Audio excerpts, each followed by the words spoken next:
사무엘하 강의 74번째 시간입니다. 하나님의 많은 성품 중 상대적인 성품이 있는데 공의와 사랑입니다. 공의라고 하는 것은 죄에 대해서 완전하게 심판하시는 분이다. 사랑은 죄를 용서하는 분이다. 라고 하는 하나님을 표현하고 있는 단어들입니다. 하나님께서는 공의와 사랑을 따라서 조화 있게 오늘도 행하시고, 그래서 이 세상을 주관하고 계십니다. 만일 하나님께서 공의로만 우리에게 보이신다고 하면 이 땅에 죄악에 대해서 심판받고 다 죽어야 하기에 남아있을 사람이 하나도 없습니다. 또한 하나님께서 사랑으로만 나타나신다고 하면 우리가 어떤 짓을 해도 하나님이 다 안아만 주시기에, 오늘날 마치 부모가 자녀에 대해서 징계하지 못하고 계속해서 안아만 줌으로 부모를 무서워하지 않듯 하나님을 무서워하고 하나님을 경외할 자가 한 사람도 없을 것입니다.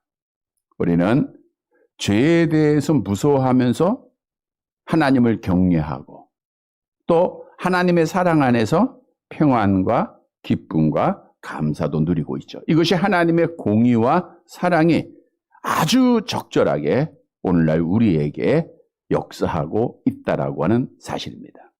우리가 한 주간 동안 생활하면서 범하였던 죄악들도 무거운 짐들도 하나님의 사랑으로 하나님 앞에 용서받고 맡겨지게 되고요. 또 하나님의 말씀을 통해서 또는 하나님의 섭리를 통해서 공의를 깨닫고 두려워하며 하나님을 경외하게 되죠. 자, 그런데 하나님의 공의에는 또 두 종류가 있어요. 형벌의 심판과 징계의 심판입니다. 하나님의 공의는 죄에 대해서 심판하시는 건데 그 심판에는 형벌과 징계가 있다는 거예요.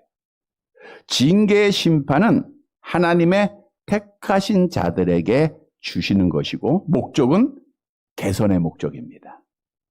마치 부모가 자식을 사랑하고 그리고 바른 길로 인도하기 위해서 자녀들이 잘못된 길로 행할 때 징계하고 돌이키듯이 하나님께서는 택한 자들이 잘못된 길로 갈 때 돌이키기 위해서 징계의 채찍을 사용하세요. 우리가 지금 사무엘하 강해를 계속해서 말씀드리고 있는 대로 다윗이 하나님 앞에 범죄했습니다. 하나님은 사랑으로 다윗의 죄를 용서하셨기에 다윗은 지옥에 가는 벌을 받지 않게 된 거예요. 이건 하나님의 사랑입니다. 그러나 하나님의 징계는 다윗에게 내렸죠. 그래서 아들 죽죠. 오늘도 계속되는 내용 속에 그 집에 칼이 끊이지 않죠. 그의 첩들이 백주에 강간을 당하죠. 이것이 하나님의 징계예요. 왜 하나님이 징계하세요? 다윗을 바른 길로 돌아오게 하기 위해서. 다시는 죄를 짓지 말고 하나님의 뜻대로 살게 하기 위해서 다윗에게 징계를 내리시는 거예요. 또 하나의 심판은 형벌을 내리시는 겁니다. 이 형벌의 심판은 택함을 받지 아니하는 자들에게 주시는 것으로 목적은 지옥에 던지시는 거예요. 지옥 가게 하는 겁니다. 하나님의 사랑을 받지 못한 자들에게 행하는 거예요. 오늘 본문에 압살롬이 형벌의 심판을 받았습니다.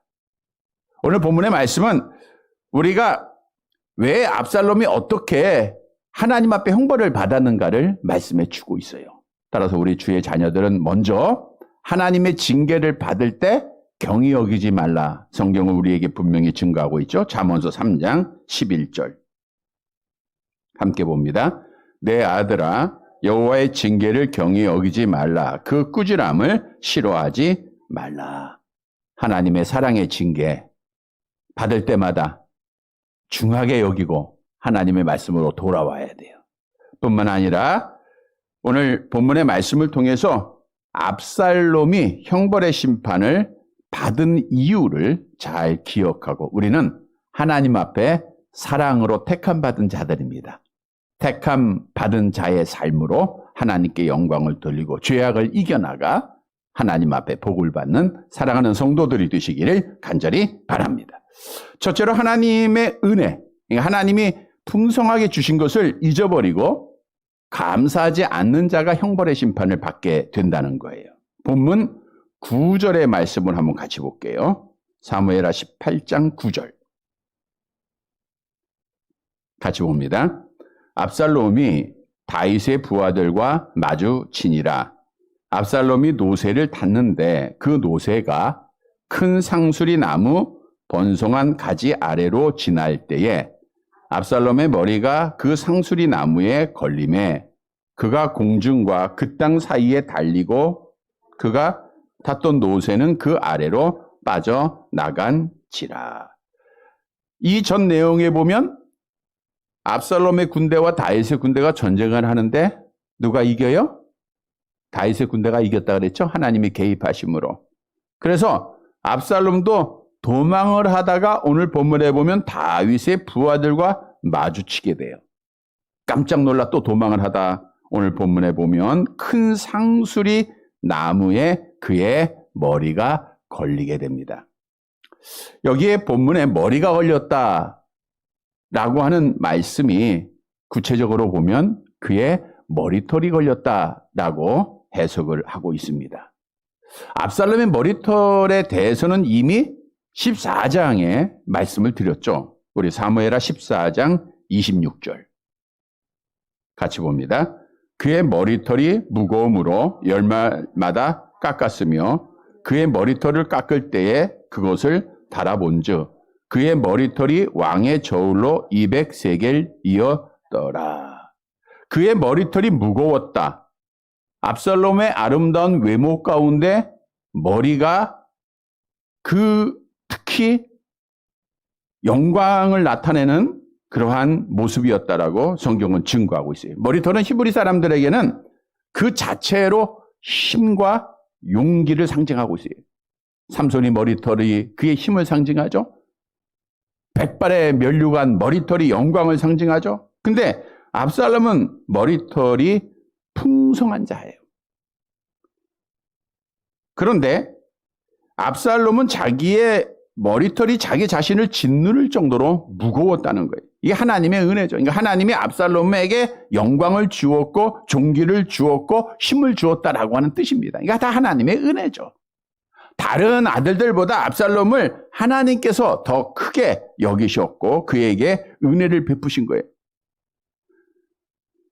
사무엘하 14장에 보면 그의 머리의 무게가 여기에 보면 저울로 왕의 저울로 200세겔이라 그러죠. 왕의 저울로. 왕의 저울은 일반 저울보다 5배가 무겁습니다. 그래서 결국 계산해 보면 이제 그의 머리털이 4.56kg 1년마다 깎았을 때 그러니까 약 4.56kg니까 굉장히 많은 머리털을 그가 가지고 있었다는 거예요. 즉 압살롬은 하나님께서 은혜를 주셨어요. 힘을 주셨고 영광을 주신 겁니다. 그런데 그 길었던 머리털이 오늘 본문에 보면 상수리 나무에 어떻게 돼요? 걸리게 돼요. 여기 걸리다라고 하는 것은 단단히 매다 꽁꽁 묶다 이런 뜻인데 압살롬이 이제 상수리 나무에 머리털이 걸려가지고 단단히 매달리게 된 거예요. 물론 이것은 우연이 아니라 하나님의 섭리, 하나님의 심판이죠. 그가 공중과 그 땅 사이에 달리고 그가 탔던 노새는 그 아래로 빠져나갑니다. 그러니까 압살롬이 탔던 것이 노새였음을 알 수가 있는데 노새는 나귀와 말의 이중 교배함으로 태어난 잡종동물입니다. 그러니까 율법에는 이렇게 다른 종끼리 교배를 하지 말라라고 엄격하게 금하고 있었죠. 레위기서 19장 19절. 같이 봅니다.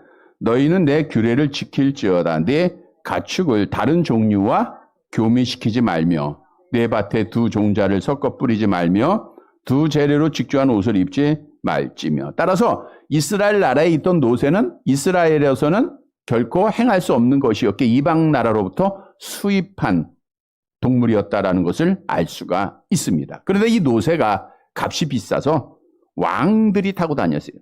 왕족들이 타고 다녔습니다. 그러니까 압살롬은 스스로 자기가 왕이 되어야 하기에 노새를 길을 갈 때나 전쟁할 때나 항상 타고 있었다고 하는 사실을 성경이 말씀해 주고 있죠. 이렇게 압살롬은 자기 자신을 높이고 자랑하는 자였습니다. 따라서 성경은 그 노새가 자기 자신의 교만함을 또 높임을 말씀하고 있기에 너희는 노새같이 되지 말라, 이런 말씀도 찾아볼 수가 있는데, 우리 시편 32편 9절 말씀이죠. 함께 봅니다. 너희는 무지한 말이나 노새같이 되지 말지어다. 그것들은 재갈과 굴레로 단속하지 아니하면 너희에게 가까이 가지 아니하니라. 노새 같은 자, 노새를 타는 자, 우리가 그런 사람이 되지 말 것을 말씀해 주고 있죠. 자, 여기서 중요한 내용은 하나님께서는 압살롬에게 다른 아들들보다 또 다른 사람들보다 뛰어난 외모를 줬어요. 그 가운데 많은 머리털, 풍성한 머리털, 이것은 그에게 힘을 주었고 그에게 영광을 주었다라고 하는 사실이에요. 그런데 그 하나님의 은혜를 압살롬이 감사함으로 겸손하게 받아들여야 되는데, 그 뛰어난 외모로 스스로 자기를 높여 왕이 됩니다. 즉 하나님의 은혜를 잊어버리고 감사하지 아니했던 자죠. 그 결과 그는 형벌의 심판을 받게 되고 오늘 본문을 통해서 죽임을 당해야 됩니다. 여러분, 우리에게 주는 교훈이에요. 하나님께서 우리에게 마치 압살롬에게 머리털을 주었듯 다른 사람과 비교해서 많은 것을 은혜로 줬습니다. 근데 그 은혜를, 그 상황을 감사하지 않고 불평하고 원망하면 마지막 날에 형벌의 심판을 받게 된다라고 하는 사실을 말씀해 주고 있는 거죠. 하나님은 우리를 사랑하셔서 이 땅의 필요를 하나님이 채우시고 또 적절하게 하나님이 은혜를 베풀어 주시잖아요. 우리가 거할 곳도 주시고 건강도 주시고 여러 가지 위험 가운데 보살펴도 주시고 이만큼 잘 먹게 하시고 잘 살게 하시고 좋은 집도 주시고 뭐 수많은 은혜를 베풀어 주세요. 물질도 때를 따라 주시고 이 모든 것이 하나님의 은혜인 줄 믿으시기를 바랍니다. 우리가 더 큰 거, 더 좋은 거, 더 많은 거 바라보면 감사가 없어요. 하나님의 은혜가 아니라 불평이 나오고 원망이 나와요. 그래서 성경도 하나님의 은혜를 잊어버린 자에게 이렇게 경고하고 있죠. 시편 50편 22절 함께 봅니다. 하나님을 잊어버린 너희여, 이제 이를 생각하라. 그렇지 아니하면 내가 너희를 찢으리니 건질 자 없으리라. 하나님의 은혜를 잊어버린 자는 하나님이 찢어요. 찢어. 그래서 하나님의 은혜를 잊지 말아야 돼요. 다시 바꿔 얘기하면 감사해야 된다는 거예요. 시편 9편 17절에 보세요. 지옥에 떨어질 자가 누군가 함께 봅니다. 악인들이 스올로 돌아가며 하나님을 잊어버린 모든 이방 나라들이 그리하리로다. 하나님을 잊어버린, 하나님의 은혜를 잊어버린 모든 이방 나라들이 스올로 떨어진다, 지옥으로 다 떨어진다고 하는 거예요. 그래서 압살롬이 형벌의 심판을 받고 비참하게 죽임을 당한 그 모습 가운데서 우리는 하나님이 나에게 더 주신 것이 있어요. 다른 사람과 비교해서 더 준 것이 있습니다. 우리 건강도 주셨고 시간도 주시고 더 주신 것들, 물질도 더 주시고 평안도 더 주시고, 그러면 그것을 통해서 하나님 앞에 감사해야 돼요. 원망하고 불평하는 것은 악한 영이 주는 거예요. 그래서 결국 우리를 멸망의 길로 인도하는 겁니다.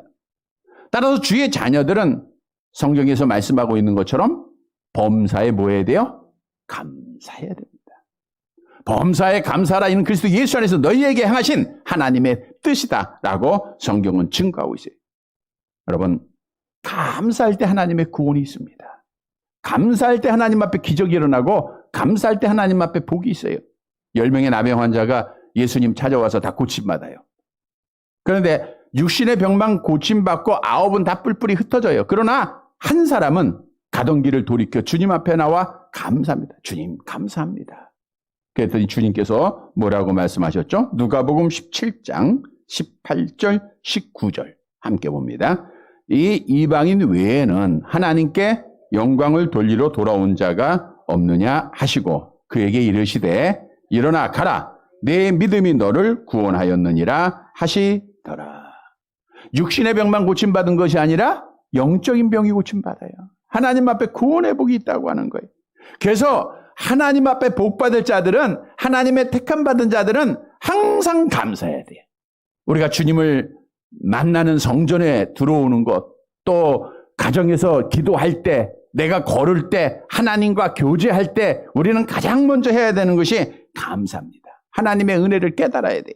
시편 100편 4절 함께 봅니다. 감사함으로 그의 문에 들어가며 찬송함으로 그의 궁정에 들어가서 그에게 감사하며 그의 이름을 송축할지어다. 그래서 감사하는 자가 하나님 앞에 복받을 자예요. 천국 갈 자예요. 택한 자예요. 원망하고 불평하는 자들은 불택자입니다. 형벌받을 자들이. 아주 당연한 진리예요. 아주 간단합니다. 그러니까 내 안에 불평이 있느냐 원망이 있느냐, 이건 지옥에 가는 것을 분명히 알아요. 악한 영이 주는 거예요. 그래서 우리는 바꿔야 돼요. 뭐 하는 자로? 범사에 감사하는 자. 하나님의 은혜 깨닫고 감사하세요. 절대로 마음이나 입술로 죄범하지 말고 늘 감사만 하세요. 그것이 천국 가는 자의 증거예요. 확증입니다. 성도 여러분, 오늘 본문에 압살롬이 그 좋은 머리털 하나님이 주신 거예요. 감사함으로 하나님 앞에 써야 되는데 스스로 자기를 높여요. 하나님의 은혜 잊어버려요. 결국 하나님 앞에 심판받았어요. 이 사실을 분명히 깨닫고 우리는 늘 하나님의 은혜 감사하면서 범사에 감사해서 하나님 앞에 천국의 복을 받는 사랑하는 성도들이 되시기를 간절히 바랍니다. 두 번째로, 하나님을 대적하는 자는 형벌의 심판을 받아요. 하나님을 대적하는 자. 우리 본문 10절 말씀을 봅니다.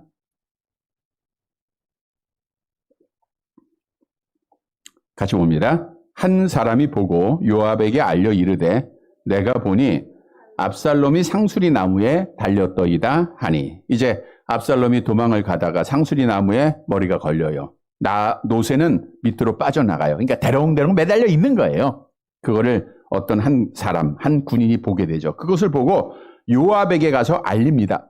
내가 보니까 압살롬이 상수리 나무에 달려 있다는 거예요. 그 보고를 받은 요압이 이렇게 말을 하죠. 11절 함께 봅니다. 요압이 그 알린 사람에게 이르되 내가 보고 어찌하여 당장에 쳐서 땅에 떨어뜨리지 아니하였느냐.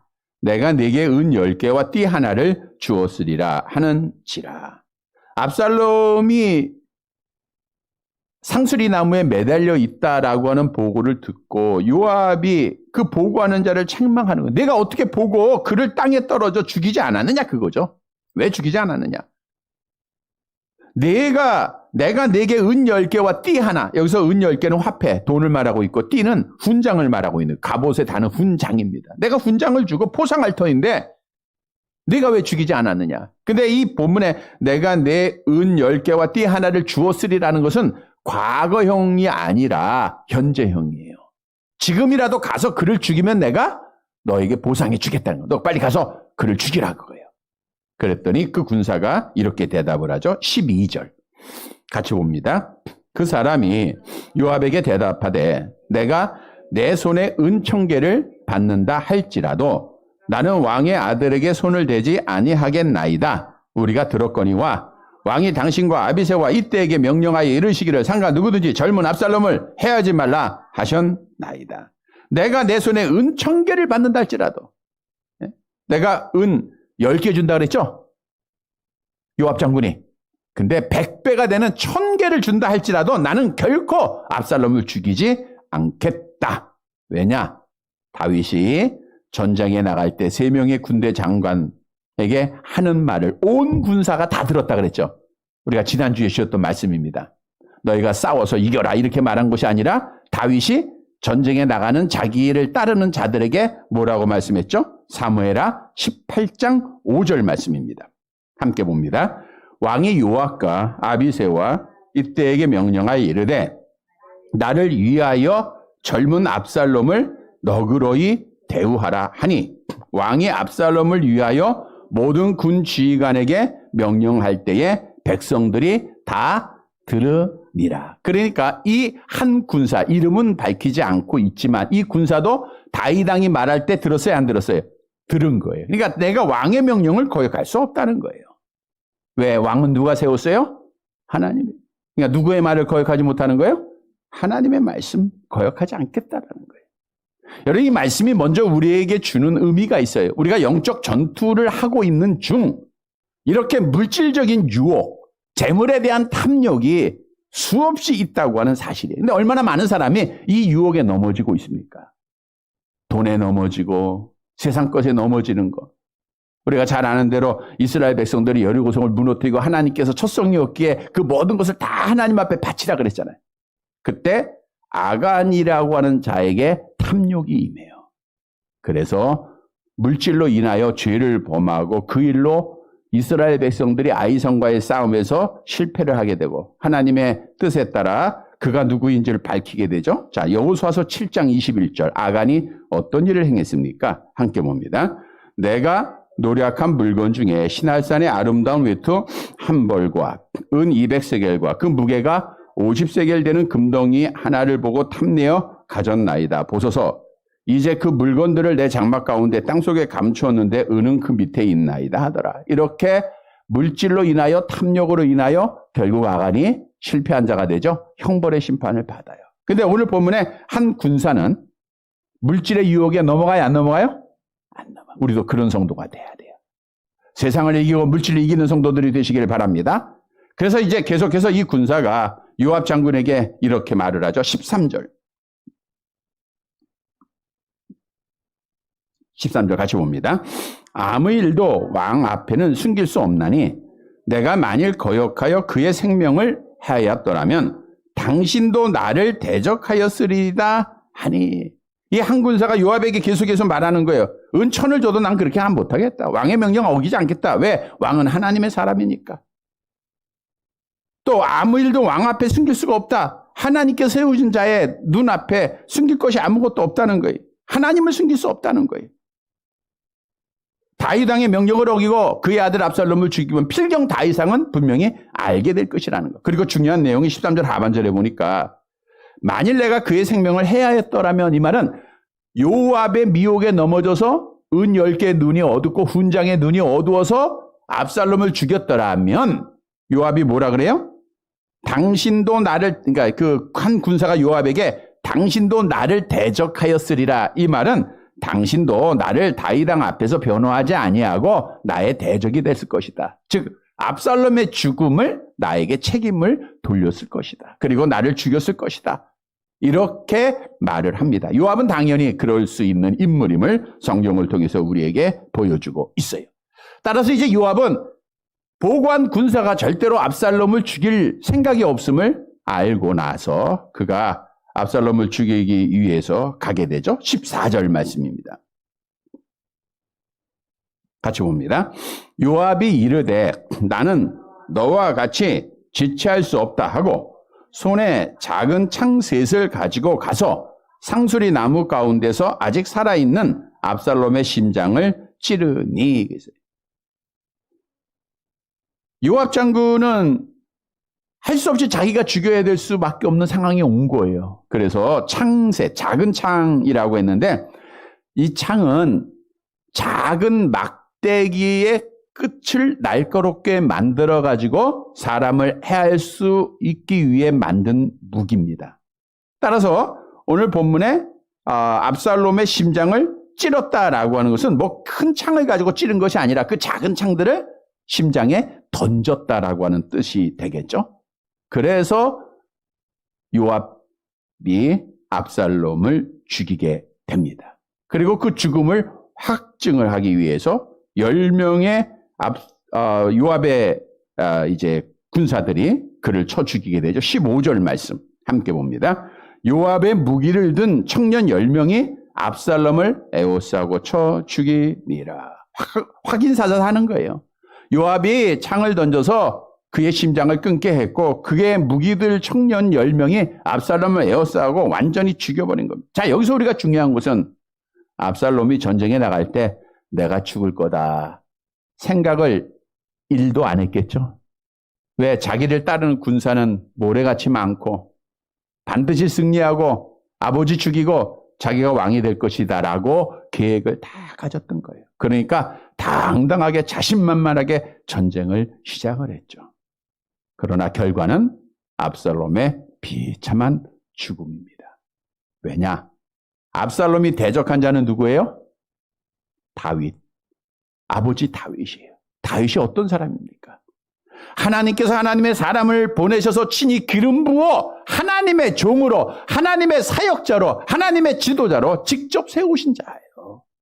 다시 말하면 하나님이 함께하는 자, 하나님의 사람이었다는 거예요. 따라서 압살롬이 형벌의 심판을 받은 것은 하나님의 사람을 대적했기 때문입니다. 하나님의 사람을 대적했다고 하는 것은 그를 세웠던 하나님을 대적한 거예요. 그래서 오늘 우리에게 주는 교훈은 우리가 하나님의 사람을 대적하거나 또는 하나님을 대적하는 거죠. 결국은 형벌의 심판을 받게 된다라고 하는 사실을 교훈으로 얻어야 돼요. 여러분, 이스라엘 백성들이 애굽에서 구원받은 이후에 하나님께서 세우신 모세를 얼마나 많이 원망했습니까? 그래서 결국 그 결과 그들은 다 광야에서 죽고 말았어요. 여호수아와 갈렙을 제외하고 20세 이상은 다 죽었어요. 그 죽은 이유가 원망이에요. 대항입니다. 하나님이 사람 모세를 대항한 것은 하나님을 대항한 거예요. 그래서 성경도 하나님을 대항하는 자들은 반드시 하나님 앞에 심판받을 것을 우리에게 경고하고 있는 거예요. 사무엘상 2장 10절 같이 봅니다. 여호와를 대적하는 자는 산산이 깨질 것이라. 하늘에서 우레로 그들을 치시리로다. 여호와께서 땅 끝까지 심판을 내리시고 자기 왕에게 힘을 주시며 자기의 기름 부음을 받은 자의 뿔을 높이시리로다 하니라. 여호와를 대적하는 자는 산산이 깨어질 것이다. 여호와의 사람, 하나님이 세운 자를 대적하는 자는 산산이 깨어진다는 거예요. 로마서 13장 2절에도 같은 내용이죠. 함께 봅니다. 그러므로 권세를 거스리는 자는 하나님의 명을 거스림이니 거스리는 자들은 심판을 자취하리라. 하나님을 세우신 다윗을 거스리는 것은 하나님을 거스린 일이에요. 그래서 결국 하나님 앞에 형벌의 심판을 받게 된다는 거예요. 하나님을 세운 자 대적해서 산 자가 아무도 없습니다. 즉 하나님을 대항해서 산 자는 없어요. 아무리 공산주의자들이 하나님의 교회를 말살하려고 하고 하나님의 교회의 문을 닫고 하나님을 대적하지만 교회는 망하지 않아요. 이북에도 교회가 있어요. 중국에도 교회가 있습니다. 절대로 하나님 대항해서 이길 수 없어요. 그리고 그들은 반드시 하나님의 심판받게 돼요. 오늘날 우리나라도 마찬가지. 하나님의 종들을 대적해서 싸웠던 자들 하나님 앞에 심판을 받게 돼요. 그러나 오늘 본문에 다윗 왕은 하나님께서 기름 부음 받은 자를 대적했어요? 안 했어요? 안 했죠. 사울 왕이 자기를 죽이려고 할 때 그를 죽일 수 있는 기회가 많았잖아요. 그러나 다윗은 하나님께서 악한 왕일지라도 기름 부어 세우셨기에 직접 사울을 죽이지 않았어요. 왜? 하나님을 대적하지 않았어요. 그래서 하나님 앞에 복을 받았어요. 성도 여러분, 오늘 본문에 압살롬은 하나님의 사람 대적했다가 하나님 대적했다가 형벌의 심판을 받았다. 얼마나 무서운 심판입니까? 오늘 오전에 지옥에 대해서 말씀드렸죠? 얼마나 무서운 곳인가? 그래서 우리는 하나님 대적하지 말고 늘 하나님을 가까이 잡고 늘 하나님의 말씀에 순종하는 사랑하는 성도들이 되시기를 간절히 바랍니다. 세 번째로 자기를 높이려 하는 교만한 자는 형벌의 심판을 받아요. 그러니까 자기를 높이려는 자, 교만한 자가 형벌의 심판을 받는다. 자, 16절 말씀 함께 봅니다. 같이 봅니다. 요압이 나팔을 불어 백성들에게 그치게 하니 그들이 이스라엘을 추격하지 아니하고 돌아오니라. 이제 요압이 나팔을 붑니다. 여기서 나팔은 전쟁터에서 전쟁을 시작할 때나 끝날 때 신호로 사용되었던 나팔을 의미하고 있어요. 물론 이스라엘 군사가 지난주에 보니까 2만 명이나 죽었다 그랬죠. 칼에 죽은 자보다 어디에서 죽은 자가 많아요? 수풀에서. 그러니까 하나님의 개입이에요.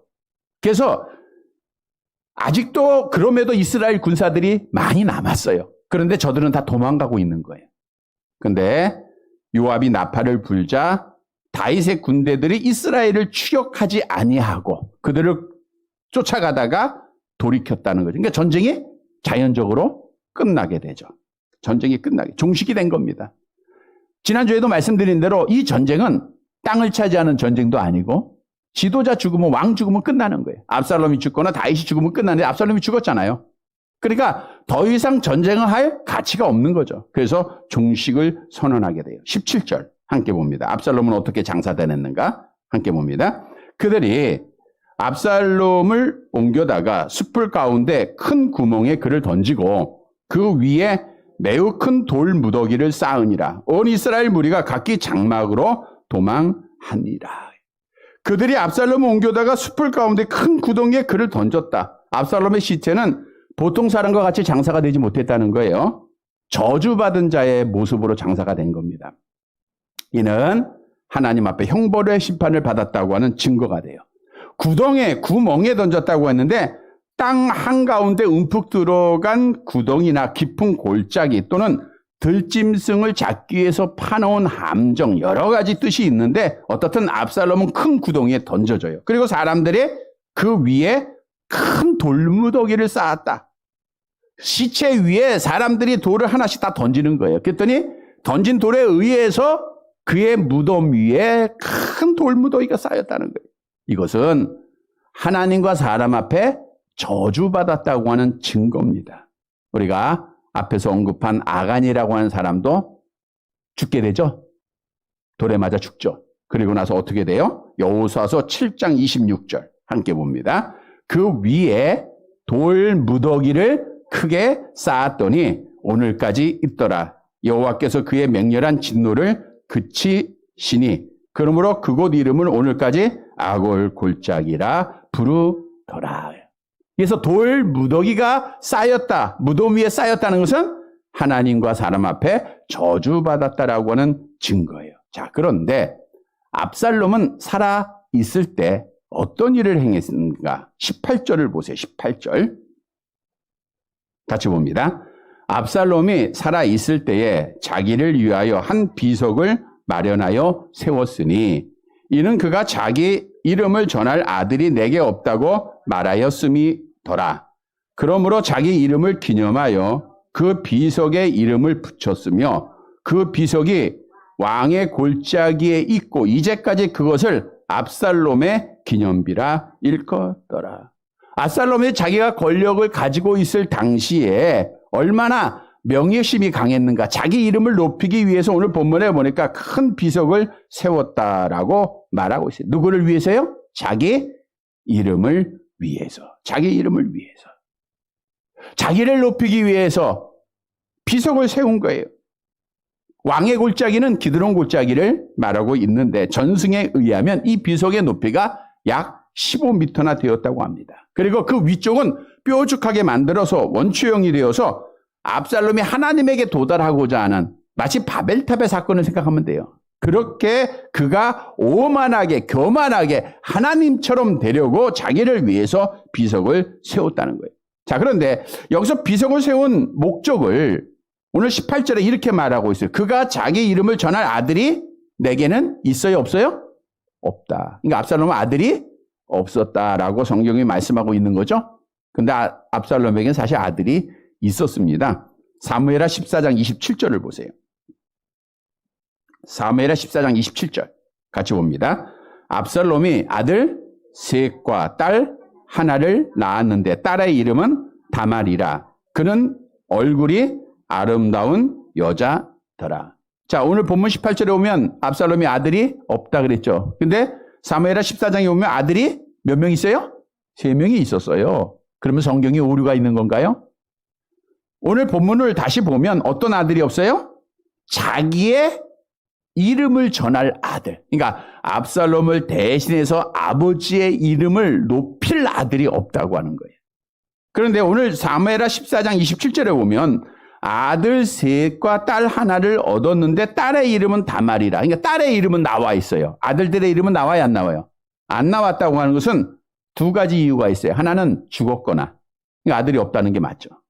또는 매우 무능하여 세상에 알리지 못할 자였다. 뭐 장애가 있다거나 어떤 부족한 자였다라는 것을 말하고 있는 거예요. 따라서 압살롬은 어떻든 자기의 이름을 높일 아들이 없다는 거예요. 죽었거나 부족한 자들이에요. 그래서 스스로 자기의 이름을 높이기 위해서 그렇게 기념비를 세웠다는 거예요. 근데 그 기념비가 오늘까지 있다 이렇게 말하는데 사람들은 누구의 기념비라? 압살롬의 기념비라. 그럼 기념비를 보면서 이스라엘 백성들이 압살롬을 찬양했을까요? 아니요. 저주의 대상이 돼요. 그러니까 오늘날 후세에 사람들은 압살롬의 기념비 비석을 지나갈 때마다 돌을 던지면서 아버지를 반역하고 하나님 앞에 심판받은 자, 하나님을 대항한 자를 모욕하는 전통이 생겨나게 된 거예요. 자, 압살롬이 하나님 앞에 형벌의 심판을 받은 이유가 여기 있어요. 자기 이름을 높이려고 했다는 거예요. 우리는 누구를 높여야 돼요? 하나님의 이름 높여야죠. 그런데 자기 이름을 높이려고 교만했기 때문에 결국은 하나님 앞에 심판을 받았다라고 하는 사실을 오늘 본문은 우리에게 교훈해 주고 있어요. 바벨탑을 쌓을 때도 인간들이 누구처럼 되자 그랬어요? 우리가 탑을 열심히 쌓아서 누구처럼 되자? 하나님처럼. 그때 하나님이 심판하시잖아요. 사람의 언어를 혼잡게 하고 바벨탑을 무너뜨리죠. 성경도 이렇게 하나님처럼 높아지려고 하는 교만한 자에게 심판을 경고하고 있습니다. 시편 31편 23절 함께 봅니다.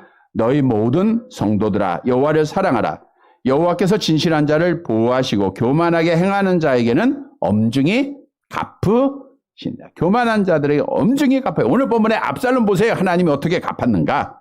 잠언서 16장 5절 함께 봅니다. 물은 마음이 교만한 자를 여호와께서 미워하시나니 피차 손을 잡을지라도 벌을 면하지 못하리라. 그러나 겸손한 자에게는 하나님께서 은혜를 베풀어 주세요.